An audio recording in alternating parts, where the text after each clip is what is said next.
Hello everybody, my name is Ann Théato and welcome to the Psychic Matters podcast, episode number 12.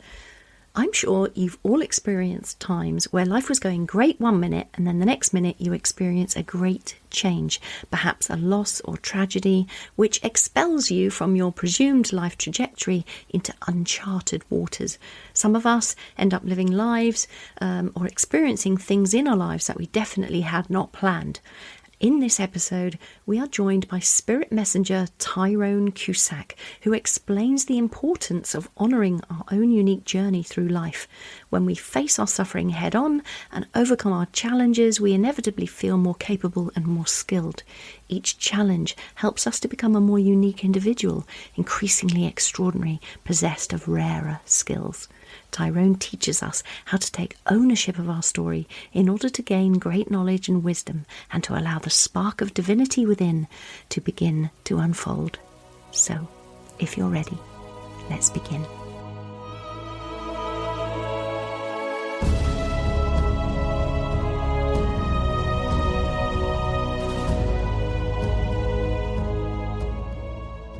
I have a great friend on the show this week. This gentleman, and he is a gentleman, is one of the most uplifting souls I have ever had the pleasure to have met. You can probably hear me beaming from where you are at the moment. His presence always makes me feel joyful, and his incredible ability to connect with the spirit world makes him one of the most talented psychic mediums that I know. His work has taken him across the world, and he is here in the studio today to share with us his own particular story. Tyrone Cusack, welcome to Psychic Matters.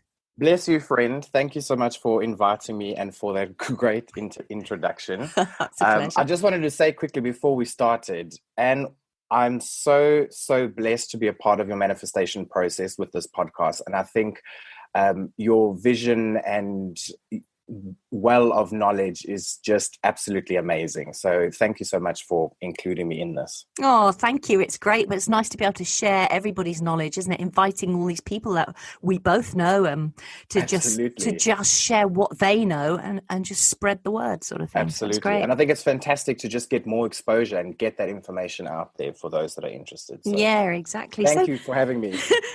It's always a pleasure. I love having you around. You're just always so fun.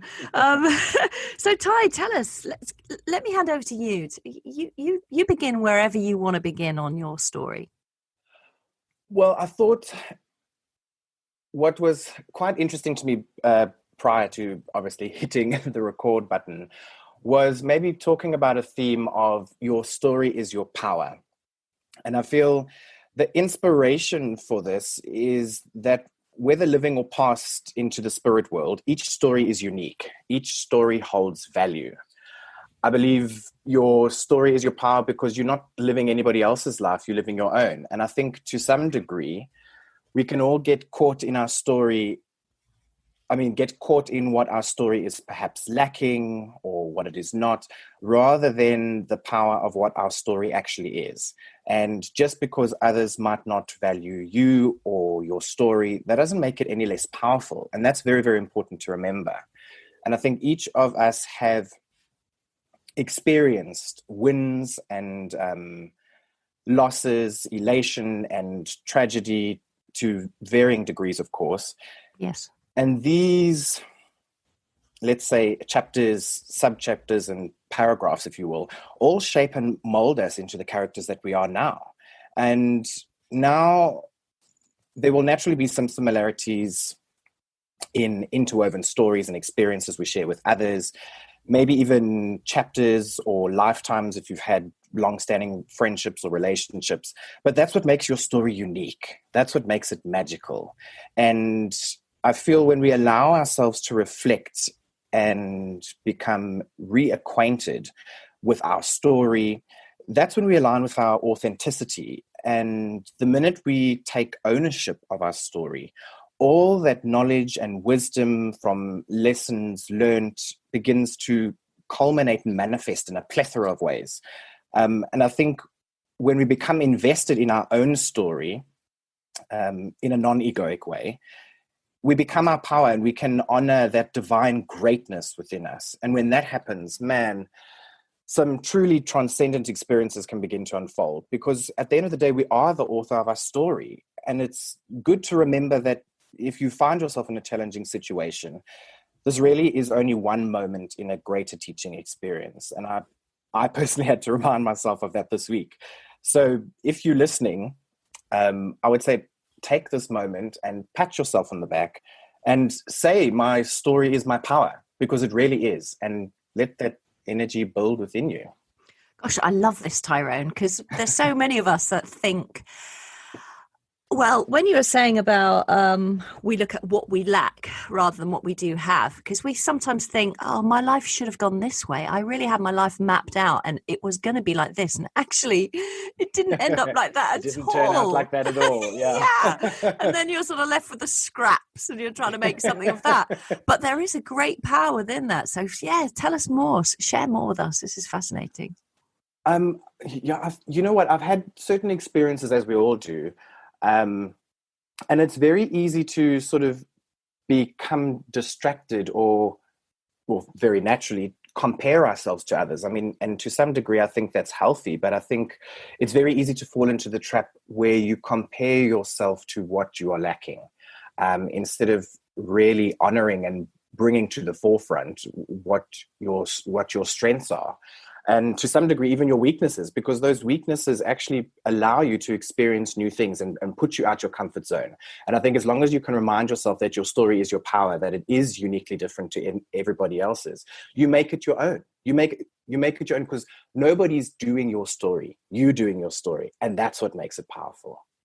Yeah. And also, I think that even though I look at my own life, I had a great dream I would go to Hollywood and be this fantastic, famous actress, and it never happened. Well, never say never. Well, yes, indeed. Maybe it's still on the cards for me. That would be fabulous. Yes, please. Any directors listening, don't forget contact me. Yeah, you can come with me, right? But my life ended up being one of single parent bringing up two children, and that was a very different experience. But there were so many interesting things that happened within that time for me, and I really grew as a person and as a soul. And if that hadn't happened and my life hadn't taken that direction, I wouldn't be the person I am now. So we do have to honor what we've gone through, I think. Absolutely. Warts and all. Yeah. Because it really does shape who you are now, and it helps you sort of bring to the forefront what it is that you're wanting to do, and really take the pen and confidently write where you want your story to go. Yes, because we can with focus and intent drive our life towards what we want to achieve and attain. Absolutely. I agree with you. And I think energy follows thought. So when we can sort of take ownership of our story and start making the necessary changes to bring us into the best versions of ourselves. Yeah, so the future is unscripted. Yeah, exactly, and it's exciting. So let's talk about you then, Ty. What tell us your story. Where did this all begin for you? My story, I would probably say my earliest memory in stepping into the shoes of a psychic medium was when my sister came home. My sister was born, and she came home my parents brought her home from the hospital, and I got to hold her in my arms for the first time. And obviously at that age, I wasn't aware what a psychic or a medium was, or spirits and that sort of thing. But when I held my sister, there was definitely a soul-to-soul connection. There was a bond that was made. And although I didn't necessarily have the intellectual capacity to understand what it was, I knew what I was feeling. And then life went on, and I think when I was around 6 or 7, my great-grand was living with us, and she got really, really ill and ended up passing away, bless her. And I remember seeing my sister and my mom being incredibly distraught, which is completely natural. And I could feel my compassion and empathy, but I wasn't crying. There was like a knowing in me, knowing that, or questioning, why are they so sad? Because I know that she's okay, she's fine. And it was only later in life that you sort of, these more and more spiritual experiences began to unfold. both on my own, and I was very, very fortunate to have two very good friends that were on this spiritual journey with me. I mean, we used to go and travel to different psychics and mediums and really try and discover more about ourselves and the spirit world. And I think the catalytic point for me really stepping into my own power was when my best friend that we used to do all the readings with actually passed into spirit. And obviously that's quite traumatic for anybody. I mean, losing someone to the spirit world is never a nice thing. But I think that was the very first time where I actually got to look back and acknowledge what my mom and my sister were actually feeling. Because now I was having that very own experience for myself. Yeah, right. And it was from that moment on that I started to really see spirit and notice them around my house and around people, and psychic energies really sort of picking up and knowing when things happened. And obviously, like I wasn't aware of these experiences, if you will, with my sister and with my great grand. It was only later in life when my mom would tell me stories, and she said, well, you always knew when your sister was needed food or she needed to have a nappy change prior to her crying. And then it all started to make sense. The puzzle pieces started to fit together. And it really, I mean, I'm still in the journey now. Yeah. It's not yet finished, but the journey was to sort of reflect and just become one with how my story was changing. This is fascinating. Go back a little, Ty, Okay. and tell us, you said you started to notice spirit people around. Yes. Okay, so tell us how. How did you know they were there? What did they look like? What is that you noticed spirit people around? So it was before my friend's passing. I used to notice shadows, and I'm a firm believer now that I've been able to sort of reflect.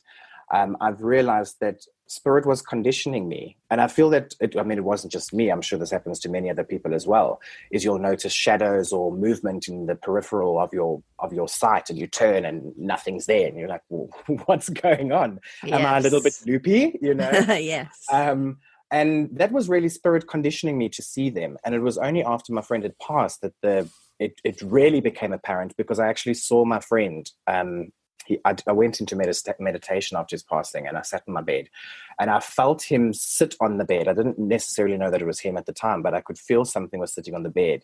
And then this whole new world sort of opened up, and I saw my friend, how I saw him in the physical world. He spoke to me and asked me to pass on some messages for his family and for my sister, because the two of them were dating at that particular time. And then it was only after that when spirit presented themselves, I started to get more detail. I started to get more information. I had to really explore why they were rocking up, or why they were sort of coming into my space. Because I mean, initially you think, if a spirit's coming through, you're wanting to be connecting them with someone. But what I didn't actually realize was that was all a lesson for me to become conditioned to spirit, to become more aware of them, to notice how every energy has a different sensation or feeling, or in this particular scenario, story. Yeah, sure. That's very sad for you to have lost your best friend. You know what? I was very, very upset, and I think to a point very angry for a long period of time, because the three of us used to do road trips and travel around so much, and we were so we had this whole plan mapped out about traveling together and going to different institutes to really study and become more of who we are and sort of develop this field. And then when you pass, that sort of threw that all into the mix. But it's taken a period of time, and what I've realized, and my friend actually said to me prior to his passing, because he knew that he was going to pass young, and I remember having a conversation with him in the car, and we were discussing how we thought we were going to pass, or at what age. And he had said to me, he's like, I know that I'm going to pass young. And literally 2 weeks later, it did happen. But he said to me in the car, he said, if I do pass young, don't worry, because I'll be there. I'll still be doing the journey with you. I just won't have my physical body. And obviously at that point, I mean, we weren't really taking it super seriously. So it was all fun times, laughter and banter. Yes. And really he has actually, he's the one that's really sort of got me going on this journey. And I definitely wouldn't be where I am without him. And it's that, although we currently living two very different stories, our stories are so interwoven at such magical points. That's what's got me to where I am today. Gosh, that's so beautiful that you've still got that friendship to this day, and Absolutely. that you're still working together towards the common goal. Towards the common goal, and that's exactly what it's about, yeah. So, and then what happened after that? Because I know I've met you on various workshops and stuff. So how did you begin your development then? So from there, I started getting a little bit more invested in doing meditations and attending workshops where I could. We knew deep down inside that we were psychic, and I think the whole time we went to psychics, all we really wanted, or for me anyway, all I really wanted to do was have a psychic tell me.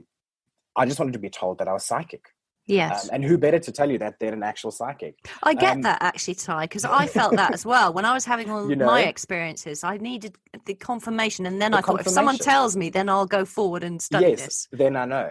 Yeah. But what I had to learn was, because every time we went to different readers, both my friends were told they were psychic, but I never got that gratification. And obviously that was a little bit upsetting at first. The ego took a little bit of a yeah, well, you're the only one that's because especially when you're sharing we're having so many stories and similar experiences together, how can I not be psychic, Yes.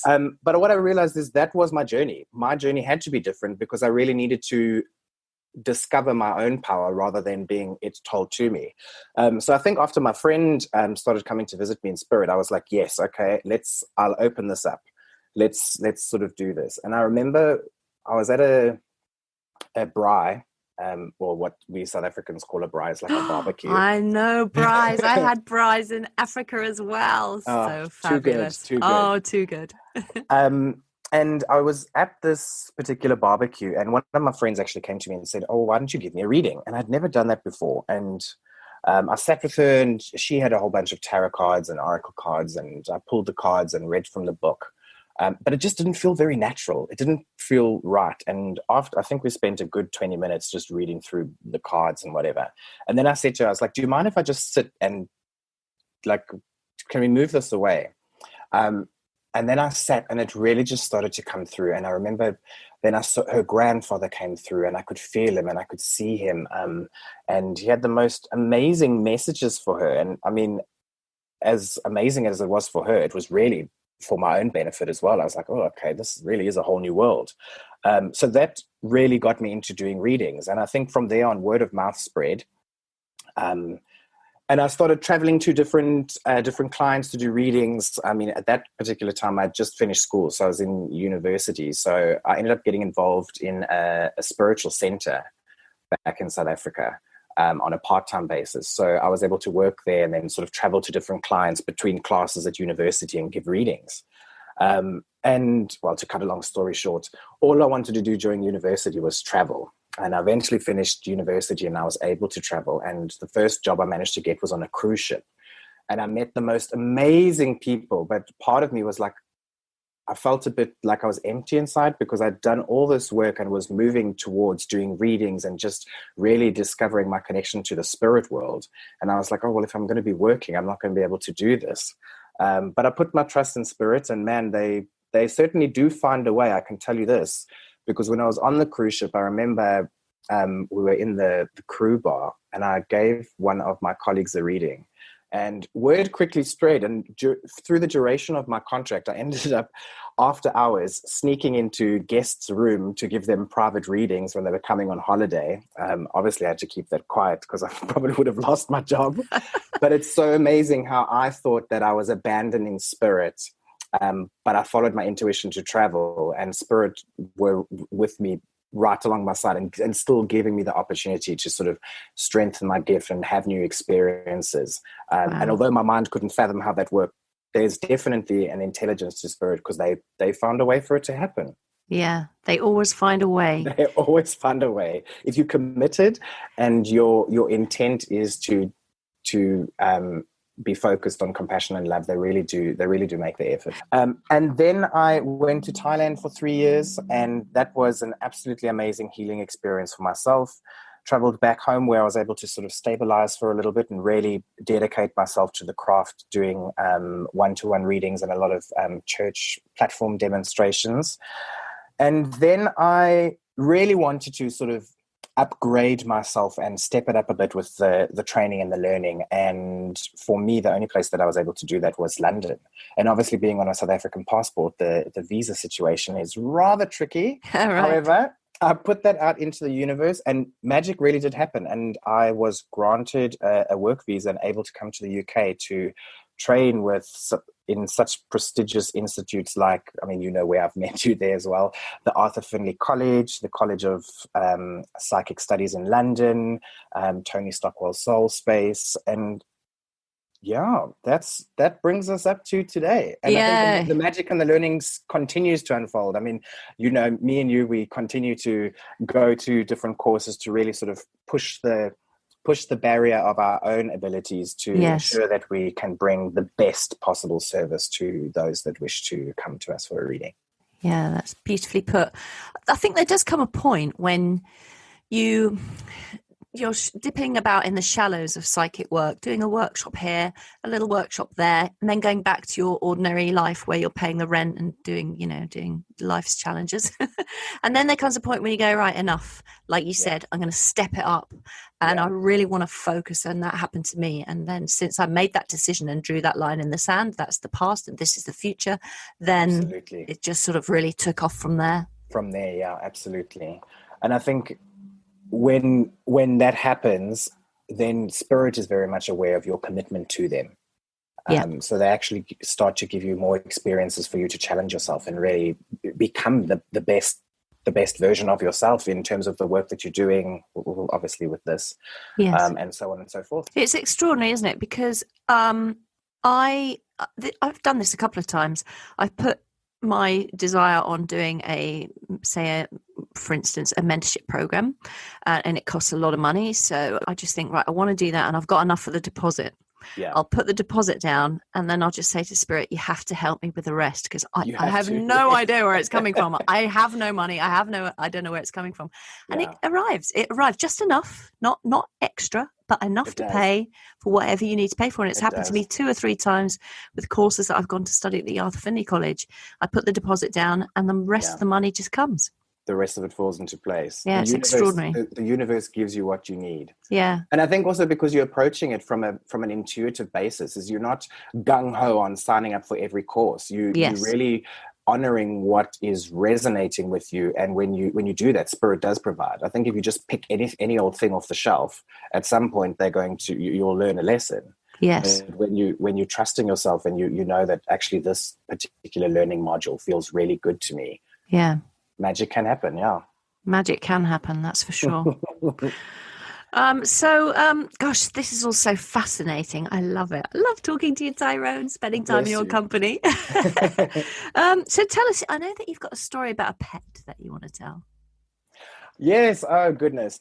I was actually thinking, I mean, when I was having a little chat with you before we started recording, and it about our story is our power, but everything has a story. And obviously, if you're a pet lover, pets have their story as well. And all of you who actually work with animal shelters and are veterinarians or are able to adopt and look after pets, you really are doing God's work, because in my eyes anyway, because animals hold a very near and dear space in my heart. But this particular story, I remember I'd just come back from, I don't know where I was, but nonetheless, I came back home and I was staying with my sister and my folks, and my parents had gone away for a holiday. And we've only had bull terriers until recently. And I had this beautiful bull terrier called Magnum. And such a great name. This bless him, he had, sometimes bull terriers can suffer with eczema. And he did have a quite heavy eczema. So the vet had actually put him on cortisone tablets to help him with his skin. And I remember seeing him one day, it caught me quite off guard. He like basically passed out and fell completely to the side, and we ran to him and sort of patted him, and he came to, and you could see he was quite bewildered as to what was going on. And I was like, that's something, like that red flag goes up, that trust the niggle. Yes. Anyway, so I left it, and it happened another time. And on the second time I was like, no, right, this is not right. Come sit with me, my friend. And we sat there, and I was like, what's wrong with you? What's going on? I was like, this is not like you. And again, like my sister, that soul to soul connection, when you allow yourself and ask to connect heart to heart, you can be very surprised about what information comes through. Anyway, my dog had told me, he's like, I've got a heart murmur. I mean, not so many words, obviously, but he said, I've got a heart murmur and the cortisone tablets are too strong. And this was basically what I was feeling from his soul energy. And I was like, right, okay. So I called my sister and I was like, let's go to the vet. Got to the vet, and obviously the vets don't know who we are, but they're very good at remembering your pets' names. Yes. And I remember, bless this vet, she picked Magnum up onto the table, and she's like, right, what seems to be the problem? And I was just brutally honest. I was like, my dog told me that he's got a heart murmur and the cortisone tablets are too strong. Well, I want to tell you, this lady's face, bless her, I don't think you could see she was still trying to process what had actually been said. Yes. And she took out the stethoscope and put it to his chest, and she paused for a moment, and she was like, he does have a heart murmur. And then she very gently put the stethoscope down and was like, just give me a second, I'll be back. And she walked out the room, and well, me and my sister were canning ourselves with laughter. But she did. At the end of the day, she came back in and she said the cortisone tablets were too strong. We've actually quartered his dose. So here you go. And he was fine after that. And what a happy puppy he was. And I was like, wow. You know what? If we didn't trust that niggle, or just take that moment to spend a little bit of time and hear somebody else's story. Yeah. I mean, that story could have had a very different ending. Yeah, that's incredible. Gosh, they were really strong as well. They must have been. I don't know. Maybe. Poor little Magnum, poor little thing. Oh, but that's so amazing. So animal communication. And do you do that as well alongside your other talents? I don't predominantly do it, but when the need, I think it's more for me, to be honest. I think there's some phenomenal animal telepaths out there that just take it to a whole new level. And I think like us, everybody's psychic, everybody can connect. And the minute you open that psychic energy, you're working soul to soul and heart to heart, and everything's got a story if you're willing to listen. Yeah, for sure. We do have to be willing to listen. So, Tyrone, as a psychic medium, we are able to tap into a person's energetic body. But there's a lot of people that listen to this podcast that don't know how the process works. Can you go into that a little bit for us?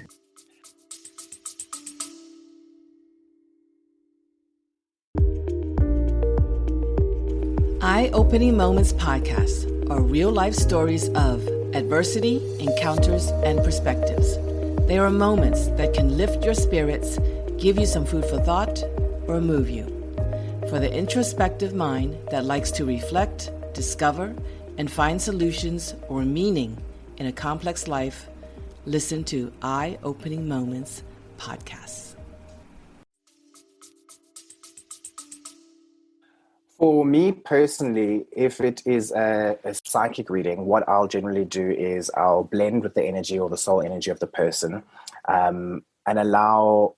I quite like to use colors in the beginning. I mean, this isn't a staple, but I find it's what I generally start off with to really help anchor me in the person's energy, and then that story begins to unfold, where we can go back in time to what that particular person has experienced or gone through and worked through, up to the present moment, and what they're busy dealing with, perhaps need a little bit of insight or guidance with, as well as if there are any sort of future events that are coming about, give them a little bit of guidance on what their energetic blueprint is, and in terms of the multitude of possibilities that are available to them in that moment in time. And I think that's important to know, because when we go into a reading, it's not just being told the information. It's important for us to become involved and take responsibility and play our part, and to know that when you leave the session, you can make the changes. Whether you want to make the change or don't want to make the change, that's fine. But you are able to craft and become the author, like I was talking about earlier. Yeah. And I think if you're going to a mediumistic reading, that's exactly what the medium's doing. They're unfolding the story of the spirit world. Whoever actually happens to come through and connect with you, your loved ones in spirit, they're doing their very best to unfold that person by helping describe possibly how that person passed or their personality, really bringing that person back to life, sharing in the memories again.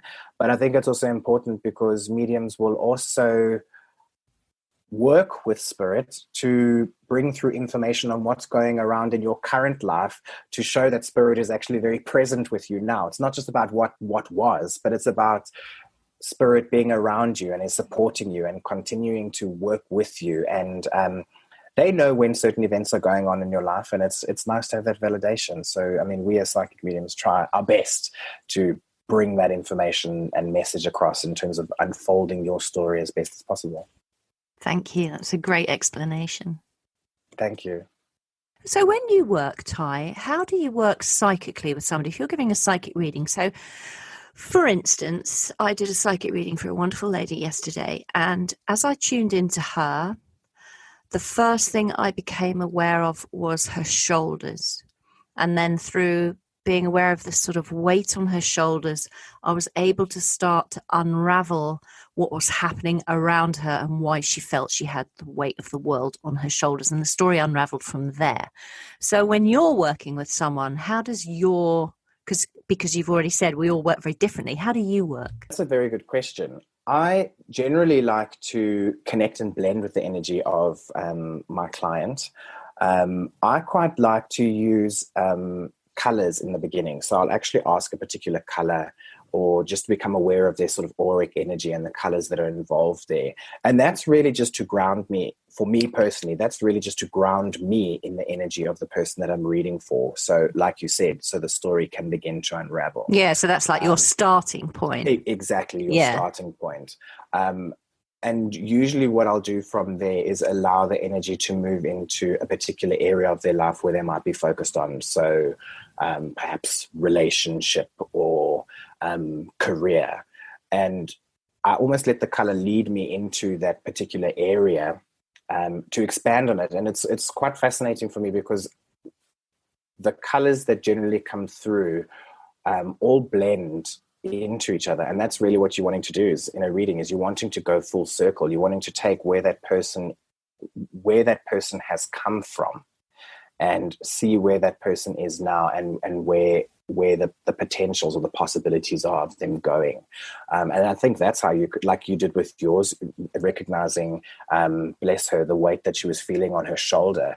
So you can actually start peeling those layers back and giving her the tools and the insight to recognize what she might be experiencing. Because I think a lot of the times is we think we know, but that in there lies the problem, is we think, we don't feel.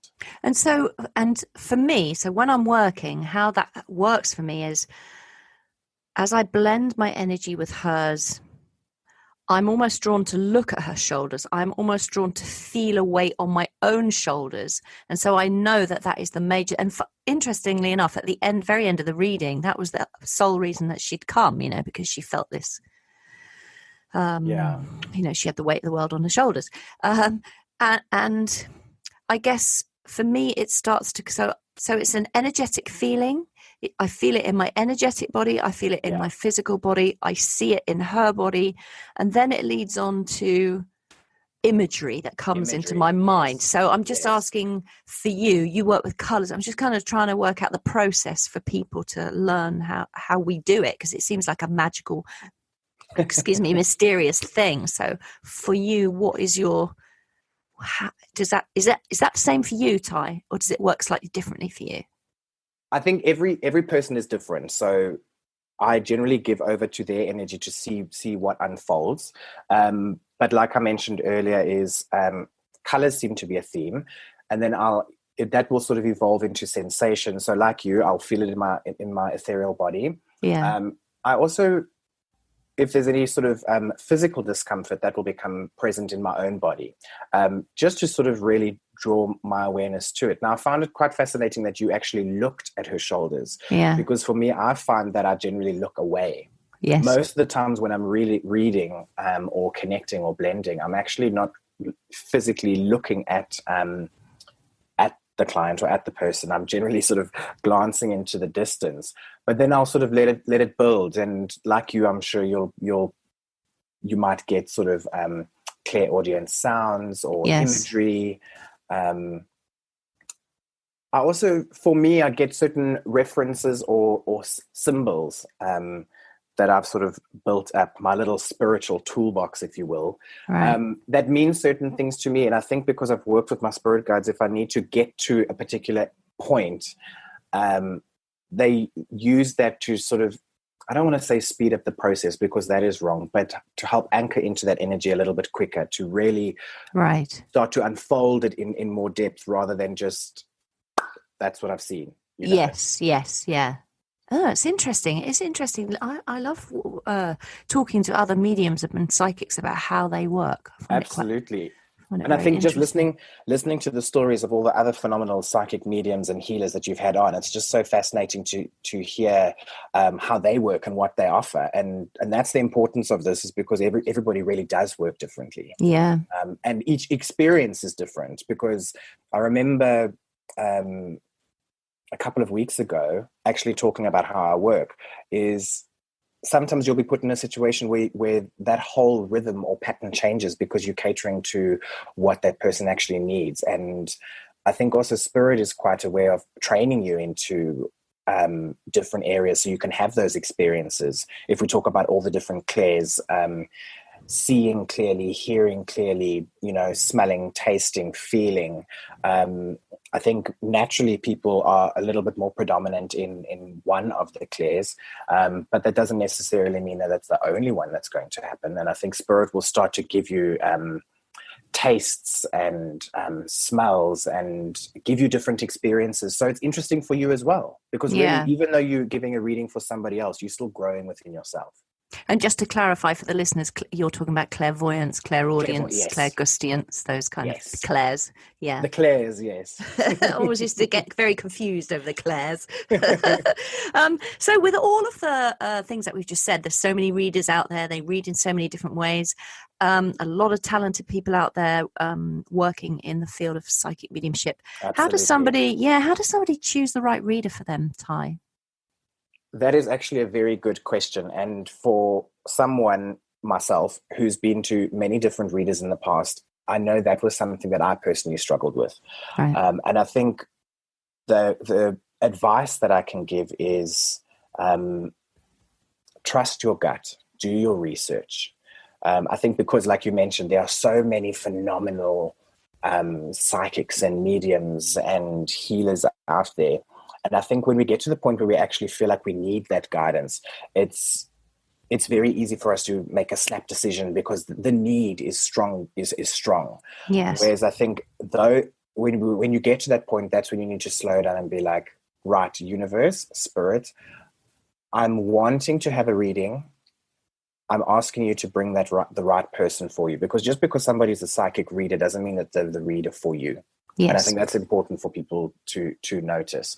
So I would say do your research, trust your gut. If you're not sure about your own intuitive pulls, if you happen to find a reader online or you happen to hear about someone via word of mouth, say that person's name out loud and feel how your body actually resonates or reacts to that name. And I think if there's an element of lightness and a pull towards, then you know that that's the right person for you. And it doesn't necessarily mean that that person's going to be the right person for you forever. This is why this, or for your friend, or for your friend, exactly.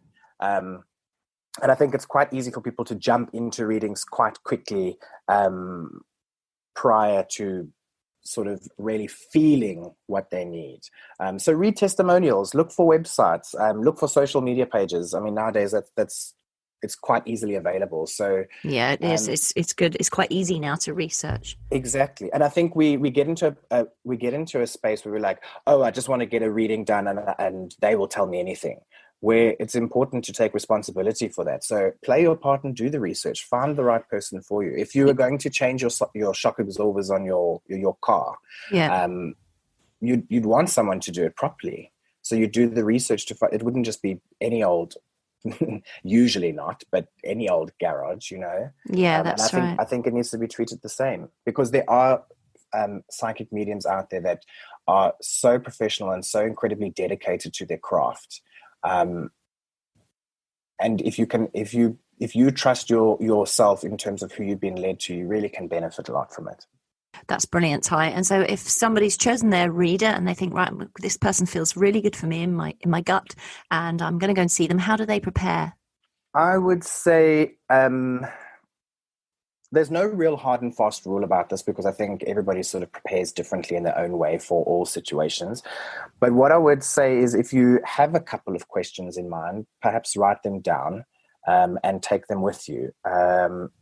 And mention this to your reader in the beginning, that I have a couple of questions, and let them sort of instruct you on when they're wanting to hear the questions, whether it's at the beginning or the end. Because like I said, all readers and healers work differently. So you've got to be prepared for that.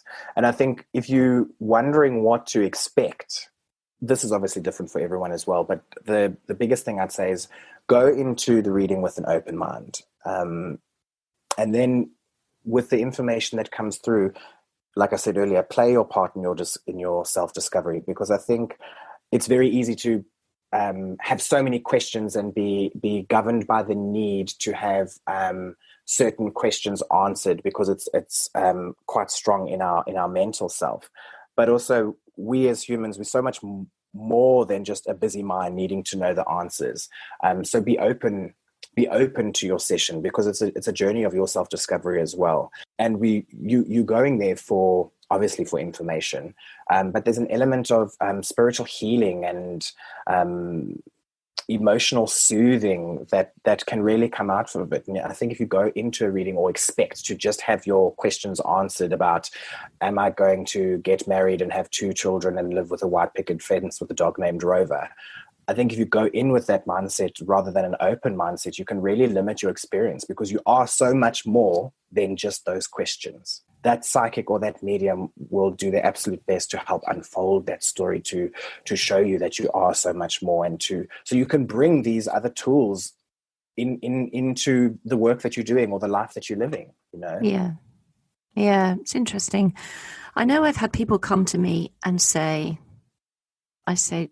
well, why are you here? Well, I don't actually ever really say to anybody, why are you here? But this happened to be a 15-minute quick in and out reading. So I had to get, what guidance would you like in this 15 minutes? What can I focus on for you? Yes. And they said, I don't know, just tell me whatever. And I'm like, well, why are you here? I don't know. My friend's having a reading, so I thought I'd have one.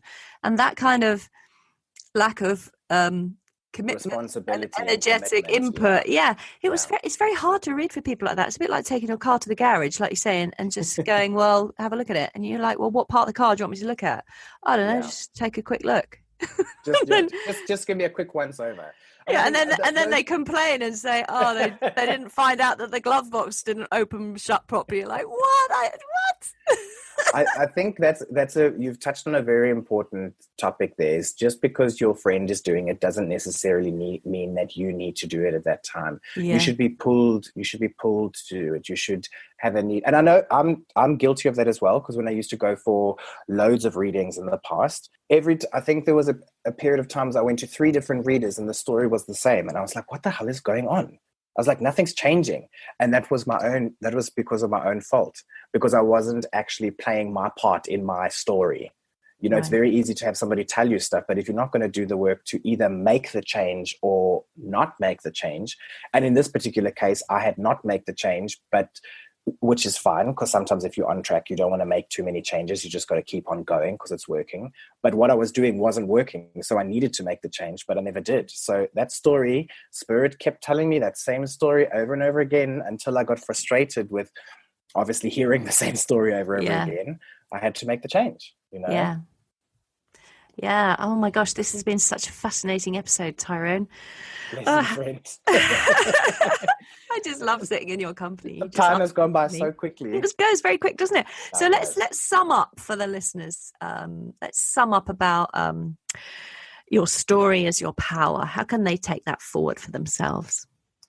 I would say is spend a couple of minutes with yourself in the bathroom, stare at yourself in the mirror and say to yourself, my story is my power. Actually look into your own eyes, because then you are saying it to yourself and you can take responsibility for that.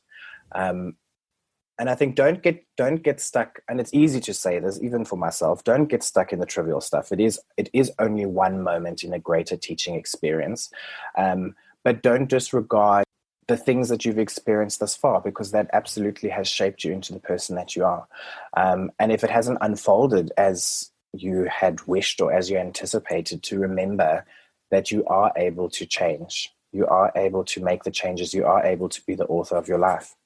And to really sort of step into that power and let the uniqueness of your power shine through you, because we really are, at the end of the day, we're all magical beings.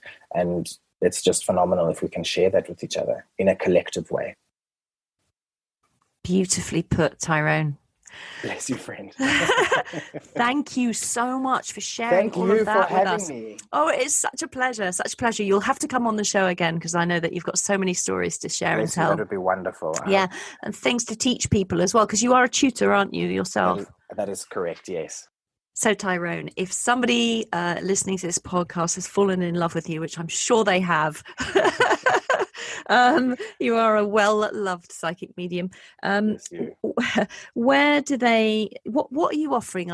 You're offering, I believe, healing, teaching, and one-to-ones and private coaching, things like that. Can you tell us what you're offering? That is correct, yeah. Psychic readings, mediumistic readings, training workshops for those that are looking to sort of develop their gift and discover a little bit more about their psychic senses and the spirit world. And then obviously different events and public demonstrations, like you do, friend, like we've done. Yes, like we've done and will do in the future. And will do in the future, absolutely. And your website is what? Yes, if people want to get in contact, they can go to www.tyronecusack.com.